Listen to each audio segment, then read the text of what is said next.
Assalamualaikum warahmatullahi wabarakatuh.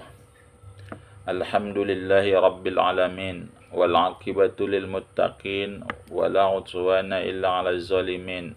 Asyhadu an la ilaha illallah wahdahu la syarikalah. Al malikul haqqul mubin wa asyhadu anna Muhammadan abduhu wa rasuluh al mab'utsu lil alamin. Bapak, Ibu, saudara-saudari yang saya hormati, dalam melaksanakan iktikaf itu mempunyai beberapa rukun. Rukun yang pertama adalah orang yang melaksanakan iktikaf. Dan rukun yang kedua adalah bahwa ada tempat iktikaf. Dan rukun yang ketiga adalah berhenti. Rukun yang keempat adalah niat. Adapun rukun yang pertama adalah orang yang melaksanakan iktikaf itu mempunyai beberapa syarat. Yang pertama adalah syarat iktikaf itu orang yang melaksanakan iktikaf itu adalah Islam. Maka tidak sah dilaksanakan kalau adalah yang melaksanakan iktikaf itu adalah orang kafir. Kenapa? Karena ibadah iktikaf ini adalah ada salah satu rukunnya niat. Karena setiap ibadah yang butuh kepada niat, maka kalau dilaksanakan orang yang bukan Islam, maka perbuatan itu tidak sah. Mana diantaranya, solat butuh kepada niat. Kalau dilaksanakan orang non-muslim atau orang yang tidak Islam, maka solat itu tidak sah. Kenapa? Solat butuh kepada niat. Demikian puasa dan haji. Puasa perlu kepada niat. Kenapa? Karena orang yang melaksanakan salah satu rukun puasa itu adalah berniat. Maka kalau seandainya dilaksanakan yaitu orang non-muslim, orang yang tidak Islam, maka juga tidak sah puasanya. Demikian juga tadi yaitu ibadah haji.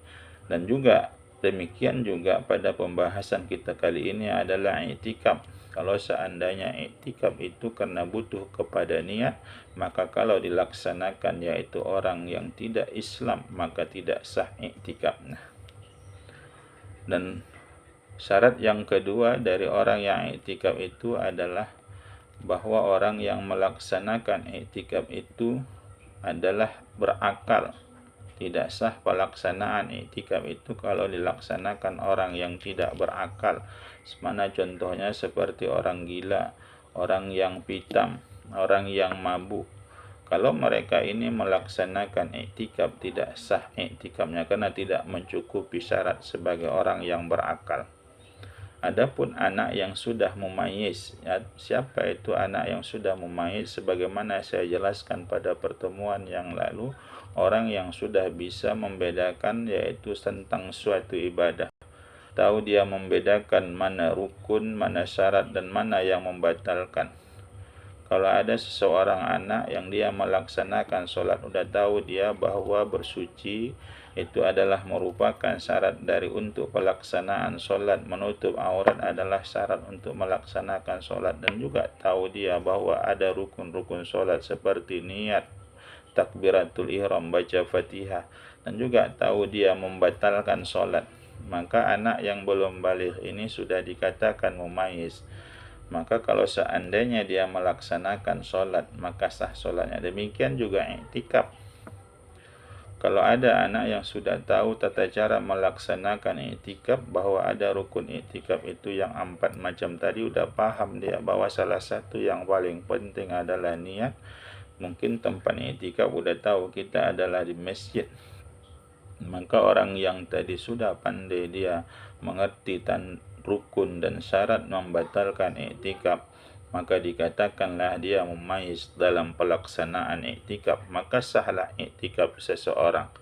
Dan juga sah iktikaf kalau seandainya dilaksanakan yaitu perempuan. Tapi perempuan di sini, kalau ada dia perempuan muda cantik yang elok rupanya, bahkan para ulama mengatakan wanita yang datang iktikaf ke masjid sementara cantik, elok dan rupanya, perbuatan itu adalah hukumnya makruh. Syarat yang ketiga dari orang yang iktikaf itu kalau dia seorang perempuan suci dari haid dan suci daripada nifas. Dan syarat yang keempat adalah bahwa orang yang melaksanakan iktikaf itu adalah yaitu suci dari hadas besar atau suci dari jenabah. Kenapa yang dua syarat ini? Kalau dia bagi perempuan ada haid, ada nifas, ada jenabah. Bagi laki-laki ada yang namanya jenabah, harus suci dia dari jenabah. Kenapa orang yang masuk ke dalam masjid itu haram hukumnya kalau dia sedang berhadas besar?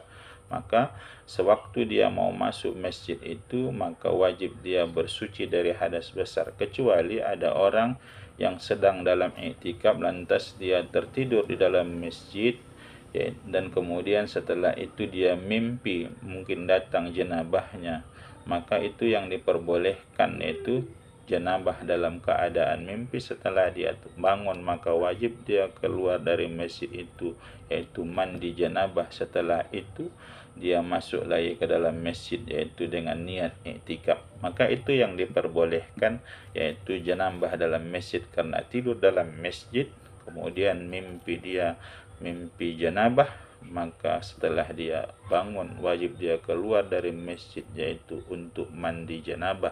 Setelah itu baru dia masuk kembali ke dalam masjid.